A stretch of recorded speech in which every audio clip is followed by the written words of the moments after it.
All right, guys. People Are Ugly is in the studio. Thank you. Obvious question. I'm sure you guys have been asked this a ton of times. Why the name? There's not really a story behind it. I Well, don't know. well, first of all, because it's true. Everyone's ugly in some way, inside or outside. It's true. Everyone's ugly. Yeah, we made the band in about 10 days, and we just thought, what's a cool punk name that we could have for this one show? And we went with People Are Ugly, and then all of a sudden it turned into this whole thing. Were you guys like brainstorming? How did that happen? No, so it actually relates a lot to our origin story, Okay. which, I mean, I don't know if you want to tell it right now. Please tell me Tristan. the villain origin story. The villain origin story. When I was in college, I would spend my nights writing venues all around LA, lying and saying I had a band. I grew up playing drums, kind of gave that up to play college baseball. And I would say, hi, can I play this gig? Blah, blah, blah. And after 2 years of that, the Whiskey A Go-Go wrote back saying, yes, we have a gig in 10 days. Okay. So I was like, immediately, yes, answered yes. And then I was like, well, I don't have a band. I got to find one. So I found these three lovely gentlemen on Instagram. We didn't even know each other at the time. And I was like, this We kid's knew way each too other. cute to not be in my band. Look at him. You got it? Man, got it. Yeah, you got it? See it? So we met. We wrote 9 original songs in those 10 days. We invited everyone we knew. And then before we knew it, we had a sold-out show, our very first show at the Whiskey A Go-Go. And I grew up worshiping Poison, Van Halen, all those bands that all started at the Whiskey. So it was like surreal for us to play there. And then we woke up the next morning and we're like, so what next? And we ended up getting back together, selling out our next show. Nice. And then we did it again and again. What was it, 15 shows? And then 15 sold Pretty out much, shows. give or take. and then here we are on Kiss FM talking to EJ, so we did something right. Right quick. So okay, so you guys met on Instagram. Yeah. Now, how did that happen? Did somebody slide into somebody's DMs, or was So- it? That was all Tristan. I slid into their DMs. I saw that they were One two frisky really good, night, yeah, he slid they in were our really good DMs. producers. Mhm. Yeah, it was very Fair. frisky, yeah. Set the scene. And a picture like so it I was was like in a the dark, bathtub. stormy night. Zach was in the bathtub. There's a Bill lot of was- rose petals. on the toilet watching him in the bathtub. Yeah. And Were you feeding him grapes? yes. Okay. Yeah. Okay. Yeah. And And crackers. Good detail. And I was like, guys, do you want to do this? And obviously they're right next to me right now, so they said yes. And that month they made a song called Medicine with Julian. I was like, who is this kid? And I looked up his Instagram, and he was shredding Eruption by Van Halen. I was like, I need this kid to come to LA and do this with us. Yeah, it might be a one-time thing. It might not be, but they both came. All 4 of them came. 3 of them came. We got together and did this. And Yeah. Well, clearly you had to be super persuasive, being as though where were you? Not that much, to be honest. I mean, it was pretty cool. Like, you're playing live music, and like we've all been like musicians for a long time. So like any dream would be to play live music at these legendary venues like the Whiskey and the Viper and the Troubadour. Is like, there's no chance that we were gonna say no. Yeah, Zach and I basically were like producer writer partners for 3 years before the band, and then when Tristan hit us up that night, it was kind of like is this even real? Like, yeah, of course we want to go do this. Like, he could be a serial killer. Like, yeah, we're yeah, into we knew it. nothing about each other. Yeah, that's my whole thing. Like, let's say if somebody hit me up and was like, "Hey, do you want to join this band?" I would be like, "Absolutely not." Immediately not. Oh, but come I on. guess no, hell no. No. Come on. Like, absolutely not. I want to make sure that I'm not getting in the band with the killer. Yes. You know what I'm saying? Yeah. Like, that could've is been. my sole mission in life, is to avoid the killer. We wanted to take that risk. I mean, we've only known each other a year, so I still can be. They don't know. I mean, do you have any serial killer tendencies? Many. Yeah, he has a bunch. Many. No, Wait, come on. I feel like he's the. the number one serial killer tendencies is that if somebody sleeps with socks on. Which one? Oh no. I sleep standing up, Oh, well. Yeah, he does. Like a horse almost. or a vampire. But yeah, in those 10 days, we didn't really know anything about each other because we were just writing those 9 original songs in those 10 days. And then the next morning, we woke up and we were like, "What do you do for a living?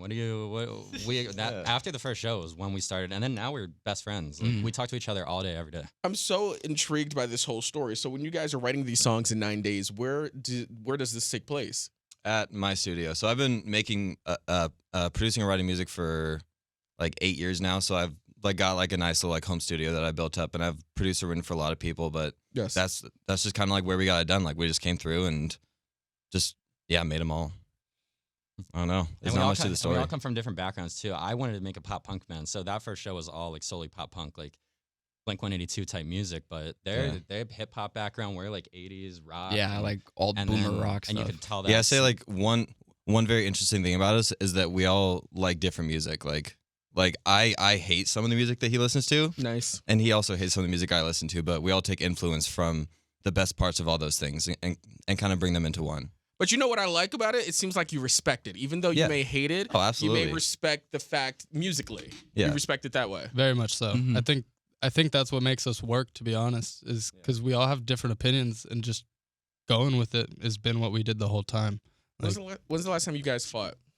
Fought? Ooh. Yeah. Have we Fist ever fight. had a fight? Probably 2 days ago, but Yeah, we bicker. there's friendly arguments all the time, but Yeah. What are some of the things that you say that you guys would fight about?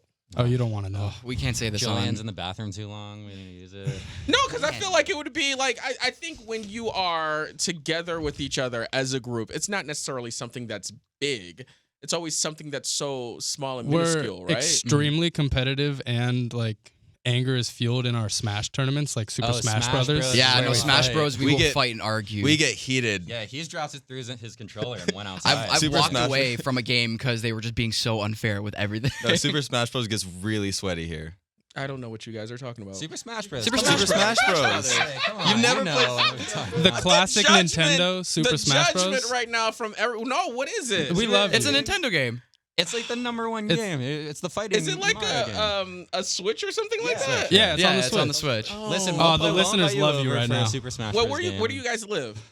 We're all over. He's in Orange County. That's where we're based out Oh. of. But I'm in Culver City. I'm from LA. I'm actually from Canada, If so it requires me to go on the 405, I'm not going. yeah. yeah. Agreed. Well, too bad. All right.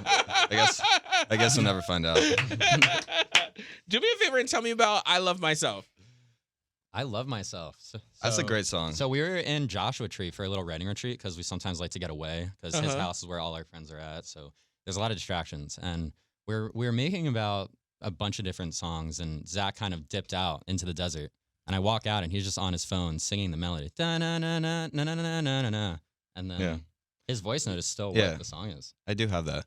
But overall, it's a story based on real feelings about someone that I dated, who I kind of got over the fact that like they kind of brought me down in that way, and then just learning how to love myself. And I feel like those are my favorite kinds of songs to write, is like songs that kind of are more positive rather than being like, broke my heart, I'm sad. You know, I mean, like those songs are great, but like I really love the whole empowering aspect of music, and like how it can like lift people's spirits by writing a song. You know what I love? I love a good upbeat like emo song, like upbeat emo Mhm. song, and you're not necessarily knowing that you're listening to like an upbeat emo song. You know what I mean? Because it's upbeat. It's just a Mhm. little confusing. You're just like, Fall for you over again. Absolute banger. I'm the drummer. I don't sing. But I was giving an example. So what are you guys doing in your spare time? I feel like you guys like work a lot. You play hard. Do you guys? I mean, you work hard. Do you guys play hard? Oh, we play hard. Oh, we play hard. Absolutely. we're professional rosé testers. Oh, Oh, yes. yes. Good, Tell me Bill. more. So This how may get many- me to the Orange County. I Go would on. love to speak the truth for a second. There are a Please. lot Oh, of God, here men you go. that are embarrassed to say they like rosé. I had rosé for the first time a year ago, and I was like, "What the hell? This is the best drink I've ever had in my It's life." incredible. Have you ever had Froze? Yes, Oh my, absolutely. absolutely we Yes, we have. have. I feel like a basic, not even a basic, a bad when I have Froze. We're Yes, one and but the same. We want to change the stigma. That I want to go to a biker bar, order a glass of rosé, and all those big masculine men are like, you know what? Good for him. That's Yeah, it. yeah, So yeah. we're working on That's changing important, the, I feel the like. stigma around rosé, and every guy likes rosé, and if they say they don't, they're lying. They're lying. They're lying straight Full to your on lying. face. You know who has a great brand of rosé is Prosecco. They make a rosé that's really good. Please try it out. I We do will. like it. I will say I've tried it. Whoa, Bill. Well, you've had it without us? Yeah, So sorry. disrespectful. Oh man. my gosh. Well, do you no, mean? wait, no, you can't be mad. You Sorry, guys are coworkers. That's right. Yeah, we're No, not- you're right. You're right. Don't You forget, caught we're me. not You friends. caught me. You We're caught me. just You caught me. coworkers. There's nothing distinguishing friends here. Like, I can go drink rosé on a Tuesday, and then we hang out on a Wednesday, and then we could drink rosé, and it's all good. Like that this whole interview is now about rosé.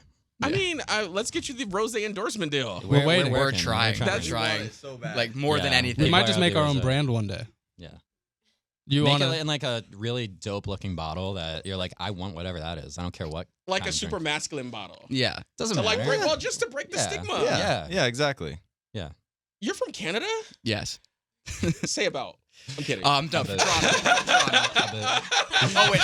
Speak some About? Canadian. About? Speak I'm some kidding, I'm Canadian. kidding, I'm Speak some Canadian. The only thing I can say Canadian is just bud. What's going on, bud? Eh?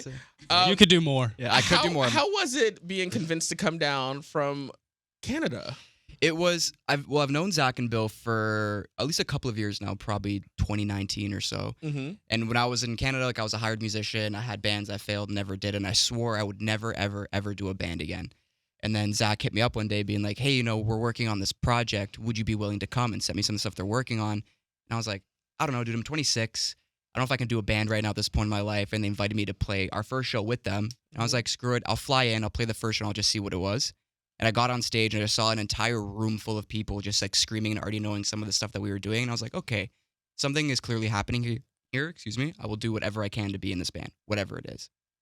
That's dope. Yeah, So man. now he's here. That has to feel really good when somebody like really believes in, you and what you're trying to do, and that they're automatically jumping on the train to be a part of it, right? Yeah, definitely. And we hit it off immediately. We became best friends. Yeah, from, day one. literally off we the had first so few many. minutes. We all have so much in common, but yeah, We came from the same cut of the same cloths. Yeah, we have the same Rush poster with Neil Peart behind our beds in Yep. our rooms. Yeah, we do. Weirdly enough, we do. Yeah. And now he's staying in my garage. Yes, he is. I am staying in his garage for the time He being. does live in a garage right now. I mean, that's a good friend move. Yeah. No, he's solid. He's solid. Tell me about this writing retreat that you guys had in Joshua Tree. We've had a couple now. We just like Joshua Tree a lot because it's just so far from all the distractions, and like obviously like most like distractions are on your phone, but like it's like more like you can't go to like dinner even, like you have to like sit there and like make dinner, like, and like you're just like trapped in this house with like all four of us where like we just have to be constantly creative from waking until sleeping. Basically, there's like nothing else to do, and that's what makes it so great for us. And we just sit there and just make songs all day, every day. It's also nice not getting noise complaints because we're just in the middle of the desert with nobody around. Yeah, that too. There's like no houses for miles, so. What's interesting, it has to have like healing powers, and also like it does something with your mind and clears your mind, because I feel like somebody else was just in here that wrote a album in Joshua Tree. Really? Yeah. You Was remember it who? Niall? I think it was Niall. I think he wrote a whole entire album in Joshua Tree. So it has to be something about it that, like, you know what I'm saying, that connects with people. Maybe the nature or the and the noise desert or environment. Yeah. right. The stars are a big one. The stars are beautiful out huge. there. It would be great to get away from the noise Yeah. Mm-hmm. and just like relax and be in your thoughts. And you don't have to take the 405. yeah. You can come What do you visit take, like us. the 210 somewhere to like Yeah, like yeah. kind of like how you're going to Coachella? Yeah. That way. What are you guys working on next? So Everything. yeah, Everything. We're trying to. Well, obviously, we're always just working on music and just like trying to like put it out. But we're really trying to work on a new sound right now to kind of fuse a lot of different ideas and influences that we've all been influenced by. Like we all love, say, like Blink-182 and My Chemical Romance, but also love like 100 Gex and Break-Ins and Glaive. And like we're kind of trying to bring a lot of that, like these like interesting ideas together and like mesh them and create Right. something new. Yeah, and I think like music as it changes, like Blink-182, for example, took so much of their inspo from bands like Pennywise, and they took that and made it like pop punk, because pop punk was just punk rock before. Mm-hmm. And now it's like, okay, there's pop punk, and we're trying to evolve it to whatever that next sound is that no one really knows yet, Mhm. and we're trying to discover that. Guys, you guys are great. You're great. Thank You guys forgot one of the most Thank you. crucial things. What? We brought We have a single coming out. Oh, our next single. We have Oh, our we do next have another single 10 coming single out. minutes now. from now. How'd you guys forget? Yeah, 10 Yeah. minutes from now. So 10 minutes from now is our next single. It's a song, I don't know if you've ever seen Austin Powers, but he goes 10 minutes into the future and really likes himself 10 minutes from now. And I was Nice. watching that right before going to a session at Zach's, and I was like, that's it. Let's write a song about what you can give yourself advice on in 10 minutes. Like, if you could meet EJ from the 10 minutes from now, what advice would you give him? Don't eat that sandwich. that Yeah. you ate. Exactly. Exactly. Yeah. Yeah. What about you? I don't know. Yeah, because 10 Okay. minutes is such a like small But a period lot of can happen in time. 10 minutes, and it's about a relationship. Like, if you could go 10 minutes and avoid meeting that girl, you know? Yeah, it's basically about going 10 minutes 10 minutes before you met someone, and then not meeting them, as like leaving and avoiding that. Yeah, basically just like telling your future self, like, hey man, stay away from that. Like Stand you're clear. going to make a mistake. I'm thinking about this. 10 minutes. What I Yeah. can do in like 10 minutes. What can you do? in Not 10 eat that minutes? sandwich. That. That. But then it's all in relationships, Yeah. right? Mhm. Because let's say you meet somebody, you guys are in an elevator, right? That's how Mhm. you meet this person. You can decide to be maybe leave your house 10 minutes later or 10 minutes earlier so you don't run into that person. Exactly. Exactly. There's a lot of different There's a ways million that you people can you can avoid meet in that. an elevator. You can meet your future significant other. You can meet someone who might ruin your life. You can meet True. your best friend. True. Mhm. You guys talk to people in elevators? I do. I'm a big talker. I love This talking guy to people. does. Mm-hmm. I try if they're friendly, but you know. Yeah. I secretly hit door closed. I just moved into a new Yeah? apartment, Uh-huh. and that whole like, yeah, I'm a new like tenant kind of thing. Like I've talked to 200 people in the past week in the elevator. I'm kind of getting used to it. I like it. a little piece of you doesn't die whenever you have to talk to anybody new. Depends, because like sometimes they just bring it out of you. Like sometimes when it's just that quick, like, hey, how's it going? Like that, I hate just staring at the numbers. Like I'm just sitting there like. Oh no, you pull out your phone and you act like that's your. My phone's been dead a couple times. I and that's noticed. just- I noticed Uber now has a thing where right when you get a ride, you can say, "Are you in the mood to talk or not talk?" Always hell no. That's- Yeah, that's so default. sad, though. That's I always default. want the shut the hell up feature. Yeah, for real. But that's so mean. You get in the car and the guy just like, "Screw this guy." No. I remember. It's so funny. Right, quick. I remember tweeting on Twitter. This Lyft driver is a little bit too chatty for my liking. And Lyft was like, DM'd me, do you feel safe? Is everything okay? And I was like, yes. He's just talking way too much. I just got off a flight. I don't want to talk. But Yes, I'm I'm that just- guy. I feel like I talk for a living. The last thing I want to do is have small talk with somebody else. Yeah, Yeah. yes, it's okay. I'm just antisocial. Is Or the- like, what if something really good happens and you're like, "I need to tell someone, and I want to talk about this." I want to be like, "What's your favorite?" You know roller what it coaster?" is? I don't feel know. like I have 5 hours a night to tell LA. You know what I'm saying? Yeah, true. So, I and guess I know you're- that yeah. sounds crazy, but I think I'm more comfortable talking here than like having a full on conversation with Yeah. someone. It's just easier because this doesn't talk back. No, exactly. You can say I whatever agree you want. It's different 100%. when your job is talking all night. Right. The last thing I want to do Yeah. is have I was in the elevator with one of my neighbors and they were just like, "Oh, wicked weather," and I'm like, "Okay." Thanks, dude. Yeah. Sure, for you don't have to talk. Like you don't have to say anything. You know what I'm saying? I wish there was like a nice way to just push the button, like, "Sorry, I'm not in the mood to talk right now." Like You a know what? nice- So this is before we go. So I do this, and it's gonna sound so mean, but don't judge me. So I will see somebody in the garage of my apartment building, and I will hold the phone to my ear and just That's a start good talking one. about Oh, that's- spreadsheets and stuff like that. I Yep. sent the spreadsheet 3 months ago. How did you not get it? You're And- fired. Exactly. Yeah. And no one will ever bother you. So you can use that if you want. Wow, It's that's I'm like, gonna oh take damn, that. he's busy. I need that. Yeah, right. And He's nobody busy. will Never approach mind. that. That Exactly. works in- that works in Can't an use Uber. your Yeah. earphones because people Yeah. still think that they can talk to you and your earpods in. But you That gotta works in an hold the Uber phone. too. No, sorry, I got to take this. Yeah, right. Like, right. that's Nice. Not if you have the shut the hell up feature. Yeah. Wow. Guys, a pleasure. Thank you. Thank you so much, much. EJ. This was fun. This was great.